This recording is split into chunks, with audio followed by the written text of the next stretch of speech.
আসসালামু আলাইকুম। সুপ্রিয় শিক্ষার্থীবৃন্দ, কেমন আছো তোমরা সবাই? নিশ্চয়ই আল্লাহর অশেষ রহমতে তোমরা তোমাদের পরিবারের সকল সদস্যদের নিয়ে এখন ভালোই আছো। আলহামদুলিল্লাহ, আমিও আল্লাহর রহমতে ভালোই আছি। আমি আজকে তোমাদের জন্য জীববিজ্ঞান বিষয়ের উপর একটি ক্লাস নিয়ে হাজির হয়েছি। শুরুতেই আমি আমার পরিচয় দিচ্ছি। আমি হোসনে আরা, সহকারী শিক্ষক, হযরত শাহ আলী উচ্চ বালিকা বিদ্যালয়।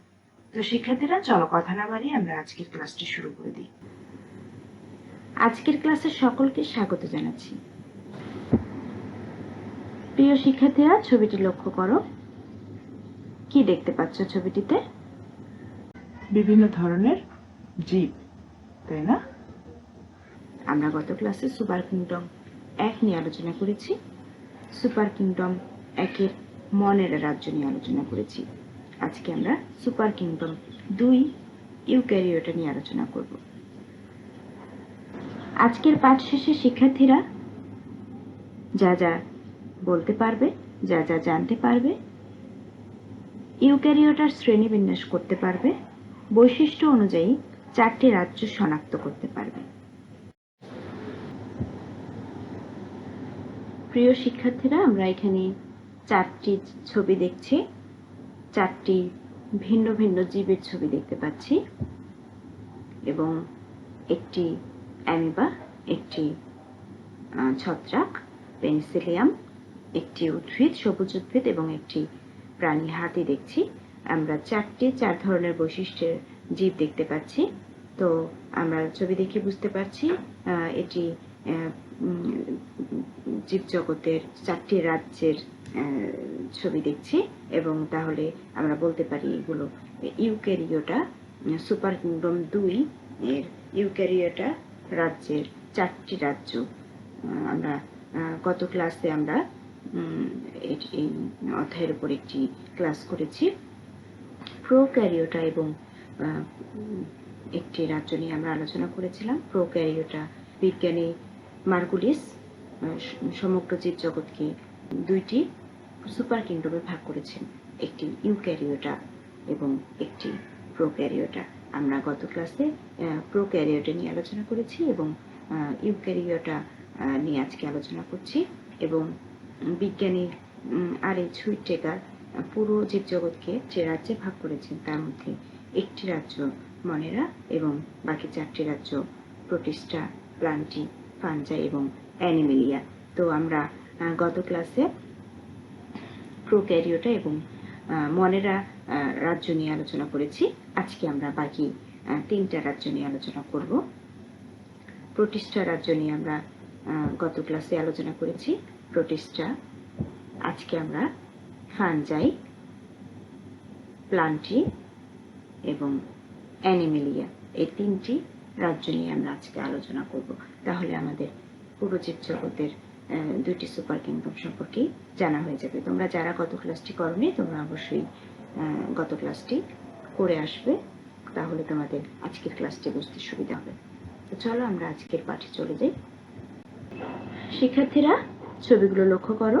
এখানে আমরা 3টি ছবি দেখতে পাচ্ছি, ক, খ এবং গ। বলো তো চিত্রের জীবগুলো কোন রাজ্যের? ফাঞ্জাই। চিত্রের জীবগুলোর বাসস্থান কোথায়? আমরা জীবগুলো নিয়ে একটু দেখি যে আমরা জীবগুলোর সাথে পরিচিত কিনা। আমরা জীবগুলোর সাথে পরিচিত কিনা। এই জীবগুলো সাধারণত আমরা দেখে থাকি বর্ষাকালে বা স্যাঁতস্যাঁতে জায়গায়, ভেজা স্যাঁতস্যাঁতে জায়গায়, তাই না? হ্যাঁ, এগুলি অধিকাংশই স্থলজ, মৃতজীবী বা পরজীবী, ক্লোরোপ্লাস্ট অনুপস্থিত এগুলোতে। এগুলোর বাসস্থান কোথায়? ভেজা স্যাঁতস্যাঁতে জায়গায়, তাই না? চিত্রের জীবগুলো পরজীবী, মৃতজীবী নাকি স্বভোজী? এগুলো মৃতজীবী বা পরজীবী, তাই না? গ চিত্রে জীবটির কি মূল আছে? আমরা দেখতে পাচ্ছি হ্যাঁ, গ চিত্রের জীবটির মূল আছে। আমরা দেখতে পাচ্ছি মাশরুম, যেটি কিনা অনেক পুষ্টিকর খাবার হিসেবে আমরা এখন ব্যবহার করে থাকি। দেখতে পাচ্ছি একটি প্রাণীকোষের ছবি দেখতে পাচ্ছি।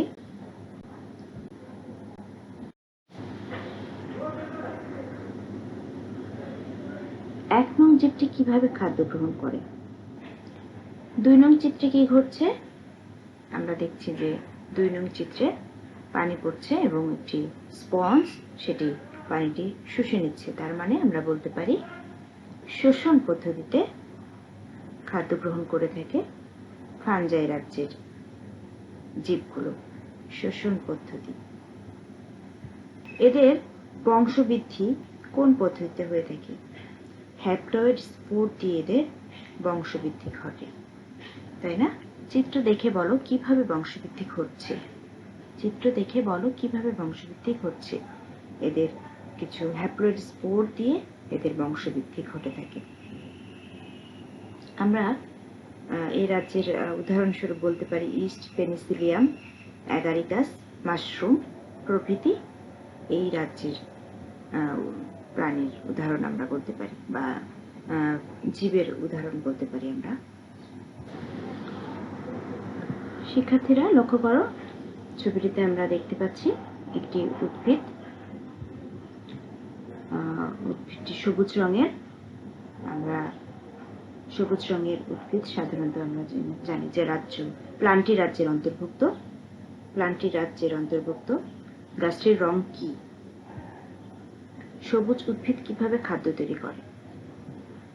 সবুজ উদ্ভিদ আমরা জানি যে সূর্যের আলোর উপস্থিতিতে এবং মাটি থেকে মূলের সাহায্যে পানি গ্রহণ করে এবং বায়ু থেকে কার্বন ডাই অক্সাইড নিয়ে সালোক সংশ্লেষণ প্রক্রিয়ায় খাদ্য তৈরি করে থাকে। আমরা একটি উদ্ভিদ কোষ দেখতে পাচ্ছি। সবুজ উদ্ভিদের নিউক্লিয়াস প্রকৃত নাকি অপ্রকৃত? সবুজ উদ্ভিদের টিস্যুতন্ত্র কেমন? সবুজ উদ্ভিদের টিস্যুতন্ত্র উন্নত টিস্যুতন্ত্র বিদ্যমান, তাই না? হ্যাঁ, সবুজ উদ্ভিদের উন্নত টিস্যুতন্ত্র বিদ্যমান। সবুজ উদ্ভিদের নিউক্লিয়াস প্রকৃত নাকি অপ্রকৃত? হ্যাঁ, প্রকৃত। সবুজ উদ্ভিদের নিউক্লিয়াস প্রকৃত। সবুজ উদ্ভিদের জনন কি ধরনের? এদের ভ্রূণ সৃষ্টি হয় প্রথমে এবং তা থেকে ডিপ্লয়েড পর্যায়ে শুরু হয়। তাহলে যৌন জনন অ্যানাইসোগামাস, অর্থাৎ আকার আকৃতি এবং শরীরবৃত্তীয় পার্থক্য বিশিষ্ট ভিন্নধর্মী দুটি গ্যামেটের মিলনের মাধ্যমে যৌন জনন সম্পন্ন হয়ে থাকে। সবুজ উদ্ভিদের জনন কি ধরনের? যৌন জনন অ্যানাইসোগামাস। রাজ্য অ্যানিমেলিয়া চিত্রের প্রাণীটি কি সুকেন্দ্রিক, এককোষী নাকি বহুকোষী? হ্যাঁ, এটি নিউক্লিয়াস আছে, সুকেন্দ্রিক এবং বহুকোষী প্রাণী। চিত্রের প্রাণীটির কোষে কোষ প্রাচীর, প্লাস্টিড ও কোষ গহ্বর আছে। এদের কোষে কোনো জড় কোষ প্রাচীর, প্লাস্টিড ও কোষ গহ্বর নেই। প্লাস্টিড না থাকায় এরা হেটারোট্রফিক। এরা কি স্বভোজী বা পরভোজী? হ্যাঁ, এরা পরভোজী। রাজ্য অ্যানিমেলিয়া এরা কোন পদ্ধতিতে বংশবৃদ্ধি করে থাকে? যৌন জননের মাধ্যমে বংশবৃদ্ধি করে থাকে। পরিণত হ্যাপ্লয়েড, ডিপ্লয়েড পুরুষ ও স্ত্রী প্রাণীর জননাঙ্গ থেকে হ্যাপ্লয়েড গ্যামেট উৎপন্ন হয়। লক্ষ্য করো যে এরা প্রধানত যৌন জননের মাধ্যমে বংশবৃদ্ধি করে থাকে। পরিণত ডিপ্লয়েড পুরুষ ও স্ত্রী প্রাণীর জননাঙ্গ থেকে হ্যাপ্লয়েড গ্যামেট উৎপন্ন হয়। ভ্রূণ বিকাশকালীন সময়ে ভ্রূণীয় স্তর সৃষ্টি হয়। তো এখন তোমাদের জন্য একটি কাজ থাকছে, তোমাদের জন্য সময় থাকছে 10 মিনিট। এখানে আমি কিছু প্রাণীর জীবের নাম দিয়ে আছে এবং কোনটি কোন রাজ্যের অন্তর্ভুক্ত, কোষ সংখ্যা, কোষ প্রাচীর, খাদ্য গ্রহণ কোন পদ্ধতিতে, ক্লোরোফিল আছে কি নেই, প্রজনন কোন পদ্ধতিতে। তোমরা এই ঘরটি ফিল আপ করবে। তোমরা খাতা কলম নিয়ে রেডি আছো, ছকটি এঁকে ফেলো এবং প্রয়োজনীয় তথ্যগুলো তোমরা এখানে দাও। প্রয়োজনীয় তথ্য দিয়ে ছকটি পূরণ করো। তোমাদের জন্য সময় থাকছে 10 মিনিট। আমি 10 মিনিট পর ফিরে আসছি।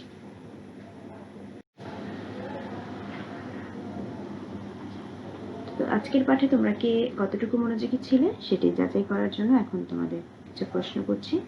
আশা করি তোমরা প্রশ্নগুলো সঠিক উত্তর দিতে পারবে। তোমাদের জন্য প্রশ্ন হচ্ছে, এখানে কিছু ছবি দেয়া আছে, চিত্রের প্রাণীগুলো কোন সুপার কিংডমের ওই কিংডমের শ্রেণী বিভাগ করো। চিত্রের প্রাণীগুলো কোন সুপার কিংডমের সেই কিংডমের শ্রেণী বিভাগ করো। দ্বিতীয় প্রশ্ন হচ্ছে, এখানে একটি ছবি দেয়া আছে, চিত্রের রাজ্যের 4টি বৈশিষ্ট্য বলো। যে চিত্রের যে জীব দেয়া আছে সেই জীবটি কোন রাজ্যের অন্তর্ভুক্ত এবং সেই রাজ্যের 4টি বৈশিষ্ট্য বলো। তৃতীয় প্রশ্ন, এখানেও ছবি দেয়া আছে 2টি, চিত্রের জীবগুলোর তুলনা করো। এখানে 2টি ছবি আছে, একটি ছবির সাথে আরেকটি ছবির তুলনা করবে।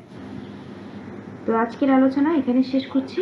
তবে অবশ্যই যাওয়ার আগে তোমাদের জন্য একটি বাড়ির কাজ থাকছে। তোমরা ক্লাস শেষে বাড়ির কাজটি কমপ্লিট করে রাখবে এবং আগামী ক্লাসে দেখাবে। বাড়ির কাজটি হচ্ছে, আজকের আলোচনা থেকে কোন রাজ্যটি তোমার সর্বাধিক উন্নত বলে মনে হয়, কেন, ব্যাখ্যা করো। আজকের পাঠে আমরা যে সকল গুরুত্বপূর্ণ শব্দ সম্পর্কে আলোচনা করেছি সেগুলো হচ্ছে ফানজাই, প্লান্টি, অ্যানিমেলিয়া, অ্যানাইসোগামাস, মাইসেলিয়াম, টিস্যুতন্ত্র, শোষণ, স্পোর।